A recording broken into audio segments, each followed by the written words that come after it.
Good morning, good afternoon, good evening, whatever time you're watching the Sunday school lesson. Thanks for being here. I was happy to record the first one, I guess about a month and a half ago, and I was happy to be asked to record the second one as well.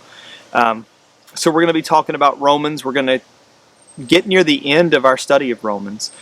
So I wanted to come out here to one of my most treasured places, I think, of Rowan County, which is Setzer School, which just happens to be on the campus of where I work, Horizons Unlimited. And I just thought it would be a neat kind of setup to be here at a schoolhouse that was built in the 1840s. 1847 is when the schoolhouse was built. It's just a neat place to be and kind of a cool backdrop for what we're going to talk about today. So if you look in your quarterlies, we're going to be covering Romans chapter 14 today. And the title of this lesson is called Accepting. And so we're going to be in Romans chapter 14. It is going to be verses 1 through 12. So let me take myself back there in my book.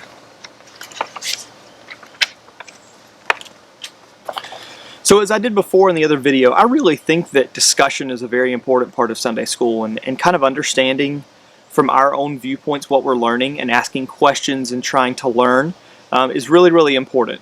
And so what I want to do is I want to continue that trend. I want to put up the questions that are asked by the quarterly. And if you're with somebody in your house, or if there's a friend that you talk to on occasion that you talk about spiritual things and that kind of stuff with, that you share those kinds of conversations with, please feel free to talk to them either during this time or later on, and just really dig deep and think about what these questions mean. So this first question, usually the first question in the quarterly, is always more of a contemporary question. It's not as much focused on the verses. So I'm going to start with that, and I want to read it word for word for you, okay? When have you seen a breakdown in one area create another problem in a different area of your body? How might that same type of cause and effect happen in a church? So take some time right now, pause it, and think about, when have you seen a breakdown in your body that's attributed to something else in your body?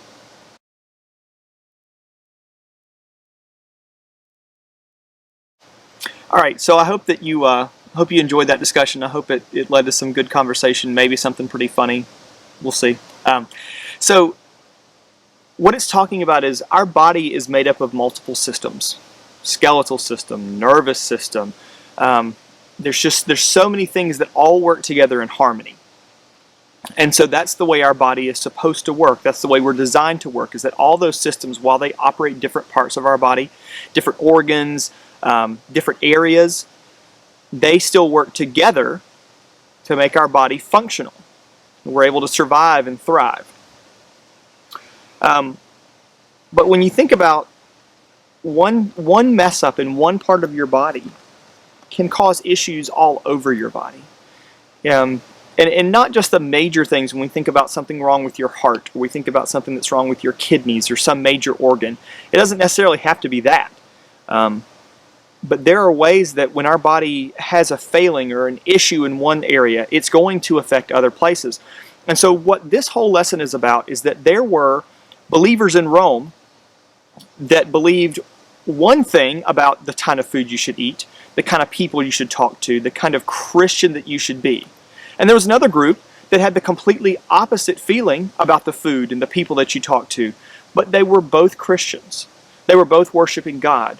And Paul's whole point in this entire lesson is that it doesn't necessarily matter what you choose to eat, what you choose to drink, all of those things, as long as what you are doing is well thought out, as long as it is glorifying God, and as long as you are understanding that your choices don't only apply to you.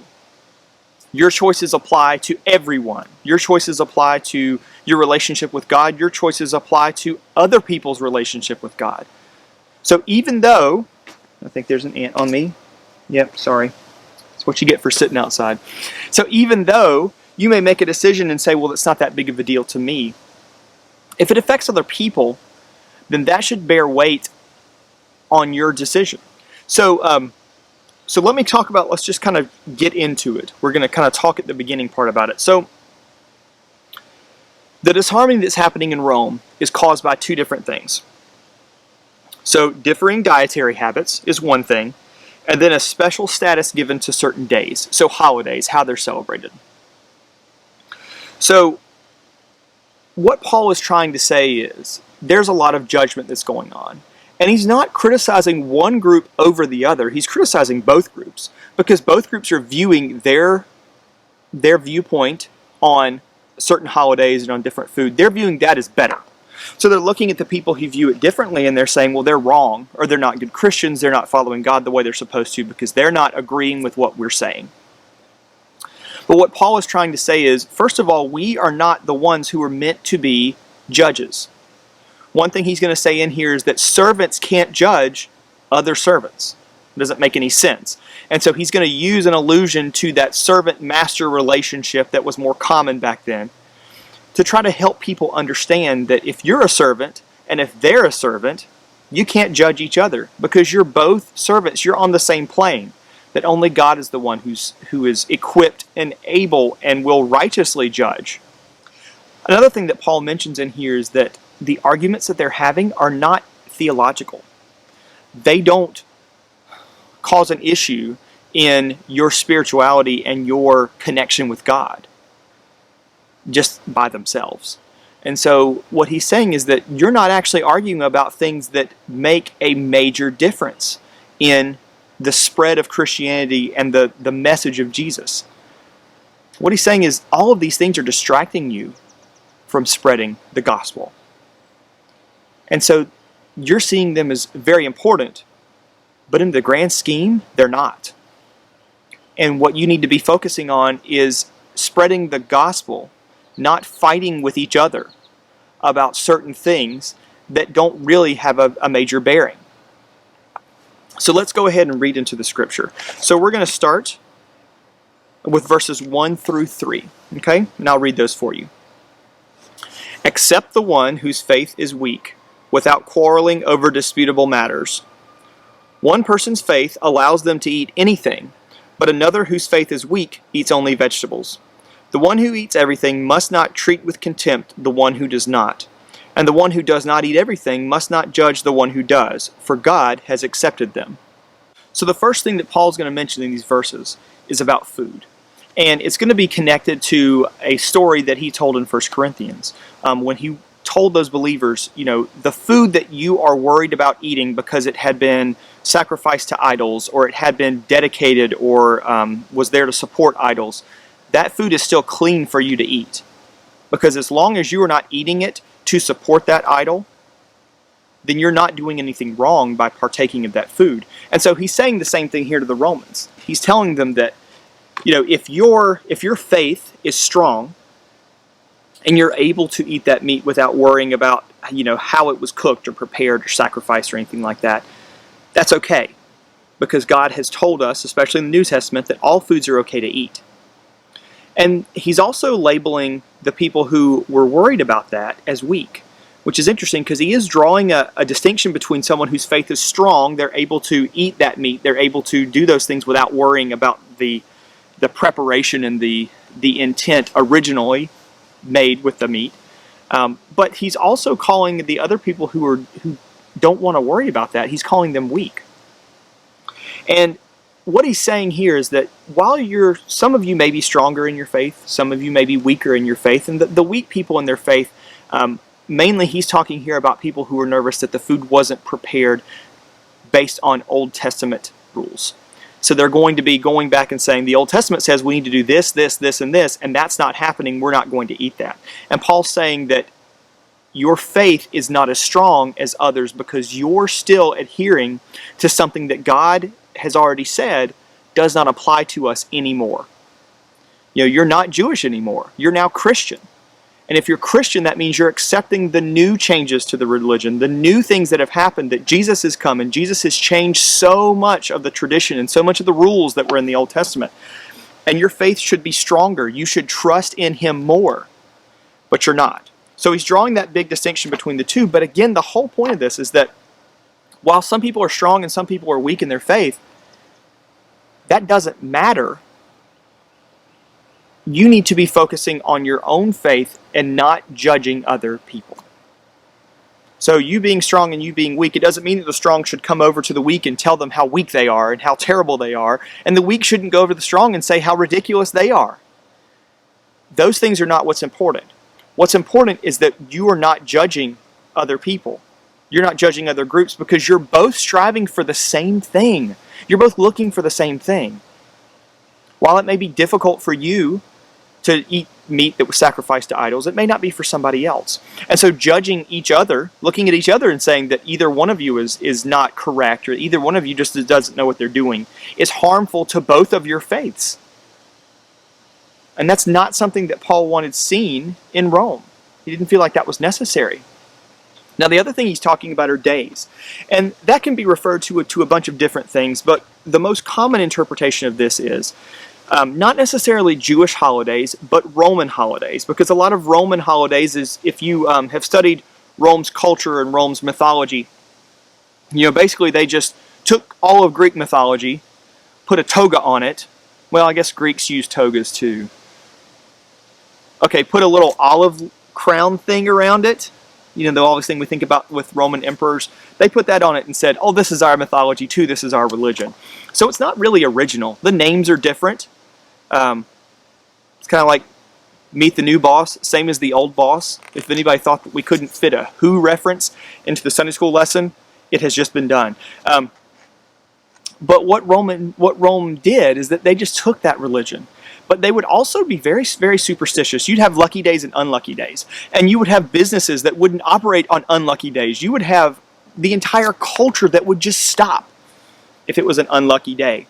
And so that's commonly what's believed to be what Paul's talking about, is that people who had become new Christians, who might have been really invested in Roman religion before, had a hard time not following the crowd, not following everybody when those unlucky days and those lucky days happened. And so he's saying again, believing that those things exist, lucky and unlucky days, is a weakness in your faith. Not caring about the lucky and unlucky days shows strength in your faith. But neither one of you should be criticizing the other because one of you is weak and the other one is strong. Before we move on, let's talk about a couple things. So the first thing that you see in the first verse is the word accept. And a lot of times when we see the word accept, we think of it as you are accepting this person in saying like, okay, I understand maybe you have a different faith than I do, but I accept that you are trying to become closer to God just like I am. But when you look at the translation of the word accept here, it actually means to welcome someone into your home, which, as you know, that's a much stronger bond. You can accept somebody you don't agree with all day long, but welcoming them into your home and accepting them as a person in your life, as a part of your circle, takes a lot more. And so Paul's asking to us, when we don't know what that word accept means in this translation, he's asking a lot of these people, of both sides, of people who are weak and who are strong. And the main point he's going to make at the end is that if you're strong in your faith, you should accept those who are weak. And it's not because you just should. It's not one of those things of, oh, you should just be accepting of everybody. But Paul makes the point of God has accepted them. And if God can accept them, you should be able to as well. All right, so let's move on to the next verses, and we're just going to go with verse 4, okay? Who are you to judge someone else's servant? To their own master servants stand or fall, and they will stand, for the Lord is able to make them stand. So this short verse is really, again, and I talked about it right at the beginning, this is talking about understanding that servant-master relationship that a lot of people back in that time, most people would understand what that was like. They would understand the social dynamics of that. And so Paul is saying, one servant cannot judge another servant. That's not possible. It's the master that judges the servant. And so he's making that connection between God being the master and everybody else being a servant. And so one thing that it's saying here, again, he's reinforcing that the strong need to accept the weak. And it's not saying that if what their beliefs are unchristian, or if there are religious issues they have that are completely wrong, ideas and practices, those things need to be corrected. But the minor things that we're talking about here, lucky and unlucky days, not eating food that was prepared for an idol, those are the things that he's saying, don't judge people for that. There's no point in judging people for that. because all you're going to do is tear them down. You're going to try to build yourself up, and so you're thereby weakening your relationship. If you have a strong faith and you start tearing people down and thinking that you're better, you're weakening that relationship. And so you're going to make yourself weak by attacking the people that you think are weak. So here's the question. What are some issues that stir debates in the church today? And how do these compare to issues brought up, pointed to by Paul? Now this one is going to be a pretty tough one. Now, this is a heavy question. So I mean, you know what you have noticed and seen in the news, or have talked to friends about is issues, doctrinal issues, or practice issues in church that are different. I'll give you a couple examples.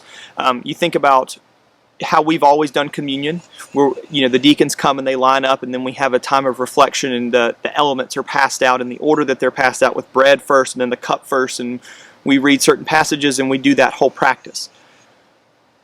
Other churches do it differently. We've even done it differently. Over the summer last year, during one of Brian's sermons, we passed out the elements while he continued to preach. And his sermon was about the elements. It was still focused on it, but it was a different way to do something. So some of you might have looked at that and said, we shouldn't have done it that way. That's not the way that we've done it. Or some of you said, I liked that it was different. Or some of you were indifferent about it. Those are the kinds of things that we're talking about. What are practice issues? Not necessarily doctrinal issues. What are practice issues that you see in the church that maybe you've noticed and thought, that shouldn't be a problem, nobody should be complaining about that? Or others that you've seen that say, there's a bigger story to this, or there's more to this that I feel like needs to be addressed. All right? Take some time, talk about it. I'll come back in just a second.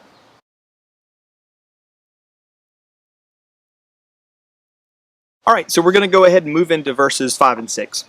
I'll read those for you. One person considers one day more sacred than another. Another considers every day alike. Each of them should be fully convinced in their own mind. Whoever regards one day as special does so to the Lord. Whoever eats meat does so to the Lord, for they give thanks to God. And whoever abstains does so to the Lord and gives thanks to God. So keep in mind first, before we dig deep into this, Paul is not condemning one side or the other in this, especially in verse 6. He is saying, you may think this way about special days, and you may think this way about special days, but you're still doing both of those things to God. And so the key to this whole verse is at the end of verse 5. Each of them should be fully convinced in their own mind, which means that groups that do certain practices should examine what they're looking at. And the same for you. Examine what you're looking at. Examine what you're doing.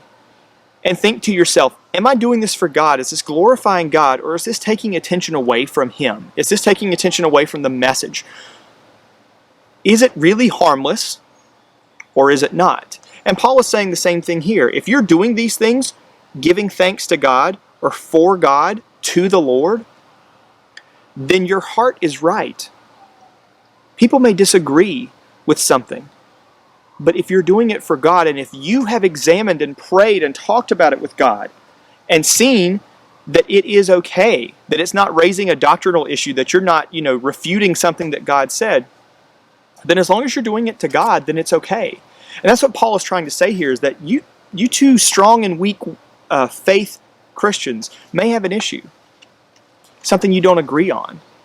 But the bigger question is not, do you do this or that? The question is, are you doing this for God? And have you looked into your heart and asked God if what you're doing is right?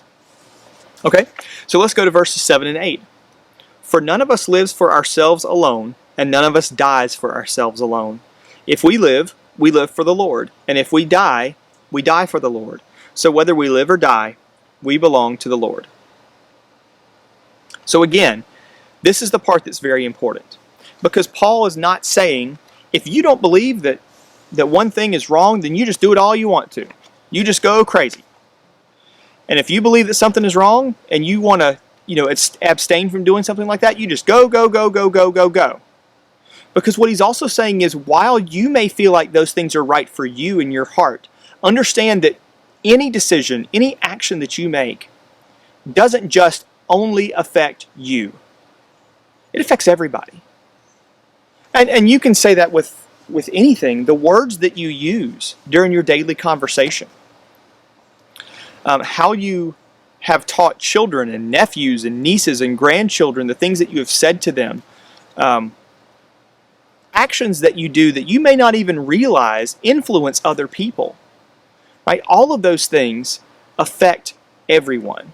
And so Paul is saying that while it may be okay, and while there may not be a problem with that, think about how it might affect other people. And we're probably going to get to that a little bit later on. Actually, no, we're not. That's in another part. I forgot about that. So let's use the example. And a lot of times we use that example. Paul writes about this later on, about alcohol. Some Christians are not tempted by alcohol. They don't see that as a temptation that that they could get sucked into, that would draw them in, that would take them away from being the person God wants them to be all the time. But some people are. And that can really affect someone's walk with the Lord. And so if you're somebody who does drink alcohol, and you don't see that as a problem for you, or for you and your spouse, or your family, or whatever, Paul is saying here that, okay, I get that, but understand, you don't know what struggle other people have. You don't know what other struggles they're going through, and so your decision to do that may end up affecting somebody negatively. And so when you are going to God and saying, here's this practice that I feel like is okay, I need you to tell me whether or not it is. When it's talking about in the back, back in verse 5, be fully convinced in your own mind. I'm going to wait on the sirens to go. It's what happens when you're in the middle of town, So what it's saying is, when you become fully convinced in your mind, that means that you've not only thought about it for yourself, but you've also thought about it for the way it would affect other people too. And that's the key to this whole thing. You understand your faith is your faith, and the way that you relate to God is personal, and it's on a personal level. But whenever you think about decisions that you make, you also have to think about not just how will they affect me, but how will they affect everybody else around me. And that makes a huge difference in what you decide to do. And Paul is saying, while you may be doing these things to God, understand, for none of us lives for ourselves alone, and none of us dies for ourselves alone. And that's really important to take into account. All right, so let's move on to verse 9. For this very reason, Christ died and returned to life so that he might be the Lord of both the dead and the living. Paul always does a good job of while he's going to, and this is, I think I talked about this earlier, the way he writes his sentences can go, comma, comma, comma, comma, comma, and you're kind of adding all of these things together, and all these thoughts are getting put together in a sentence. He also does a good job sometimes of being very succinct, of being able to hit it with one verse and say, this is the important thing. I'm going to talk to you about all these other things, and I'm going to tell you about how all these other things are important. But I'm also going to give you the verse that is your guiding point, your lighthouse. Okay, and that's going to be verse 9. Christ died and returned to life so that he might be the Lord of both the living and the dead. So he's saying in verse 9, all these things we just talked about, understand that those things in the end are so insignificant. The debates, the squabbles between all of it are so insignificant compared to the fact that Jesus Christ came, lived, and died for everybody.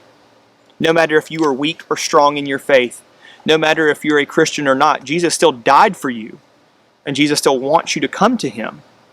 And so Paul does a really good job of saying, yeah, there's all these things that you're debating right now, but just keep in mind, the most important thing is that Christ came and died for you. So let's go to verse 10. And I'm going to read 11 and 12 as well. So 10, 11, and 12. You then, why do you judge your brother or sister? Or why do you treat them with contempt? For we will all stand before God's judgment seat. It is written, as surely as I live, says the Lord, every knee will bow before me, every tongue will acknowledge God. So then each of us will give an account of ourselves to God. So just another reminder from Paul that the judge is not the weak-willed Christian or the strong-willed Christian. The judge is God. No matter what, when our life ends, he's going to be the one to judge our actions. And he's the only one who can righteously judge our actions. He's the only person who has the authority, who has the ability to judge our actions. He's the only one. And so the reminder that Paul gives us here right at the end of this section is that in the end, God wins. We know that. We know that in the end, God wins. But sometimes people lose. God's going to win. And those of us who have accepted Christ and are following Christ will go to heaven. I think I have another ant on my foot. Okay, sorry. Those who have accepted Christ will go to heaven. But there will be people who have not. And they won't get the joy.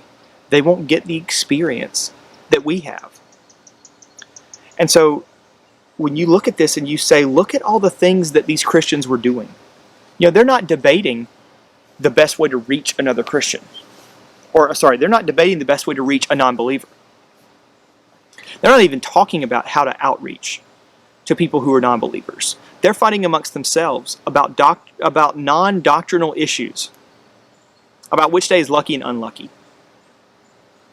about who can eat what kind of meat and who should just eat vegetables. But Paul is saying in the end, Christ died for you. Don't waste your time focusing on the little things, because the more important thing is the fact that Christ died for everybody, but not everybody is going to get to experience the love and the joy of Christ. And so, just to kind of wrap it up at the end, and it's got a good question at the end, so I'm going to read that, I'll let you talk about it, and then I'll say one more thing right before that. Which action do you consider to be more divisive? Judging others or looking down on others? Which I think that's a hard thing to differentiate. I think the biggest decision you got to make first is, what's the difference between judging somebody and looking down? Or is there a difference in your mind? And then explain which one you consider to be more divisive.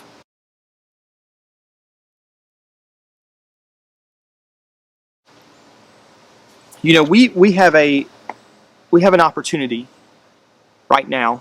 We're kind of, and who knows what may change in a week, but it looks like we're kind of starting to open our world back up after the quarantine.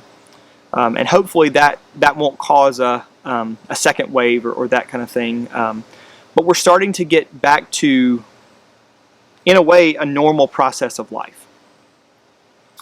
And we have the opportunity now to be out with people, to use this experience of the quarantine to strengthen our own faith and to help other people understand the love of God. Because even though we've not been in our church building for a while, we've still had church. We've still worshiped. We've still connected with other believers. It may not have been face-to-face, which stinks sometimes, but we've been able to do that. A lot of our lives have been interrupted. Jobs have been interrupted. Vacations have been interrupted. Sorry, another ant. So many things have been interrupted. But our relationship with God didn't have to be interrupted. It didn't have to. The only thing that changed was the location that we were. And that's not really a change in your own spiritual relationship with God, because we can have that relationship anywhere we want to, at any time of day. And so all of those things, while they changed, they didn't change us, or they shouldn't have changed us. So we have a really unique opportunity when we start to open back up and the world kind of starts to resume the hectic pace that it normally runs at. And I encourage you to not let petty disagreements and petty squabbles stop you from sharing the Word of God. Because so quickly those little things can become the big issues, and it can become the things that you're known for. You're not known for being a loving Christian. You're not known for sharing the gospel of Jesus with other people. You're known for getting upset about things that don't really matter. And it's hard. Sometimes it's very hard because we can kind of see them as things that are important. But ask God, truly, truly ask Him, is what I believe correct? Are you telling me that what I think is true is true? Or has something clouded my vision? Has something clouded my judgment? Because that can happen to all of us. We can believe something for 20 years to be true and find out that it's not. And that's okay. It's okay to change. It's okay to have a different viewpoint than you had 30 years ago. I know that I don't think the same way that I did in high school about a lot of things. And that's because I've seen things, and I've studied, and I've prayed, and I've asked God, what is the right thing? Don't be ashamed if you have to change the way that you think about something. Don't be embarrassed if something that you believe to be true is not. Because when you stop growing, you stop learning, and you stop developing a deeper relationship with God. None of us are ever too old to grow. None of us are ever too old to learn more about God. And none of us are ever too old to change our opinion and to change our understanding of something. Because things do change. And so I encourage you that when you are faced with an issue that you feel is very important, is to ask God, is this right? Is this an important issue, or is this one of those things that the Romans were fighting about? Will this help someone in their path to salvation or their strength in God? Or was this something that the Romans were fighting about that didn't matter? Thank you for joining me for Sunday School. I look forward to seeing all of your faces in person again sometime soon. Goodbye, everybody.